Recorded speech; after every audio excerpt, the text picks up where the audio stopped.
This is crazy. The Biden administration is putting in some executive orders that will affect some of the products that you have already purchased in your home. We're going to cover some of that and my reaction at the end of this video. I always try to remain neutral as far as politics goes, because regardless of what side you're on, we try to help everyone on our channel. However, regardless of what side you're on, some of this does affect you, and I think you need to know about it. So what are we talking about here? So during the recording of this video, Donald Trump has been re-elected. He has not been inaugurated yet. So there's this, I don't know what they call it, but we'll just call it a grace period here where Biden is now on his way out. And so he's doing a lot of different things, such as pardoning prisoners, and he's putting different executive orders in. And Trump has come out and said he's going to remove some of those executive orders as soon as he takes office. So it's just odd to me whenever a president is on their way out and they do these sorts of things, especially on something like this where Congress has no say. He's putting an executive order in place, so there's no one else that really gets to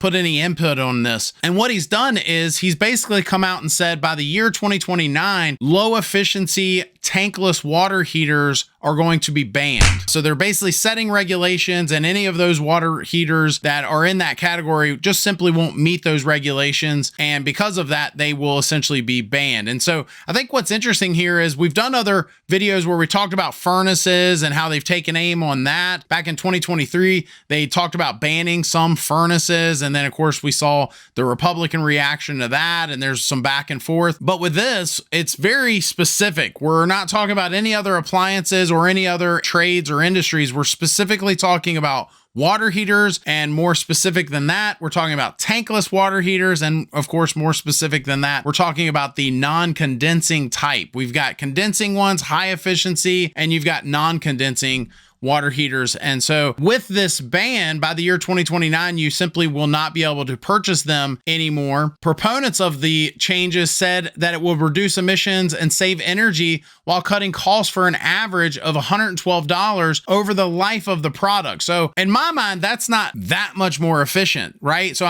again, I'm not trying to be political here. I'm just stating facts here.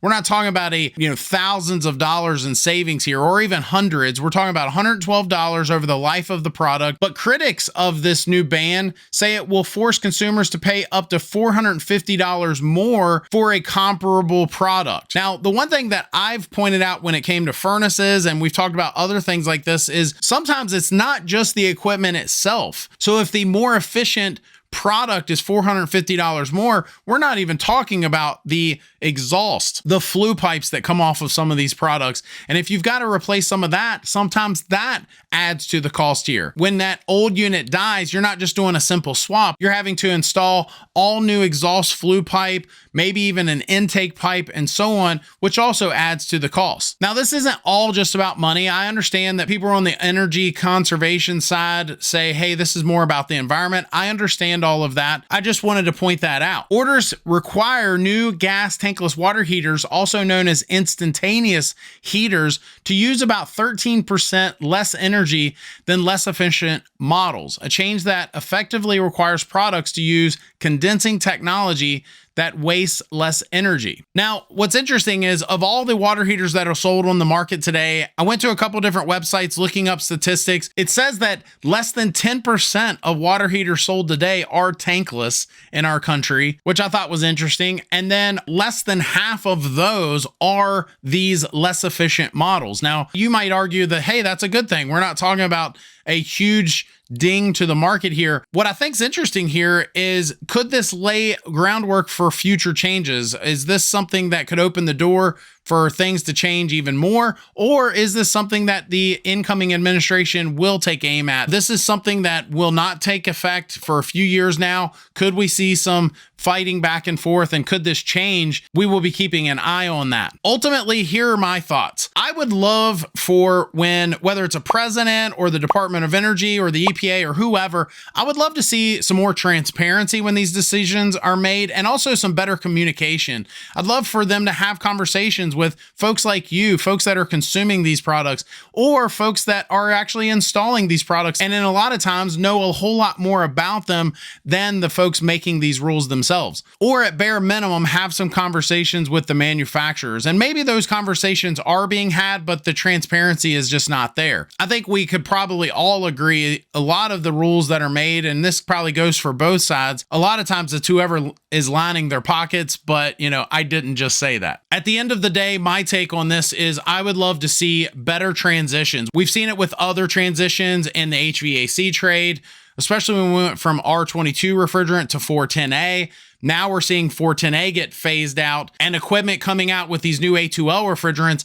And some of the ways some of these things are handled with this specific ban with the water heaters, I would have liked to see more of a transition where they say, hey, look, moving forward, we're going to no longer allow new construction or new homes to be built with these types of products, leaving the door open where if folks have that technology already in their home, they don't have to do this drastic change in technology, having to run a different flue pipe or intakes or any of that sort of stuff. They are able to just simply swap the unit and maybe handling it that way, letting folks grandfather in if they've already gone down that path in the past. I'm not arguing that we shouldn't move forward with maybe making things better for the environment. I'm just simply saying maybe have some conversations there, have some transparency, and let other voices be heard in this arena before things like this are put in place. Love to hear your thoughts on this. Are you on the side that you say, hey, look,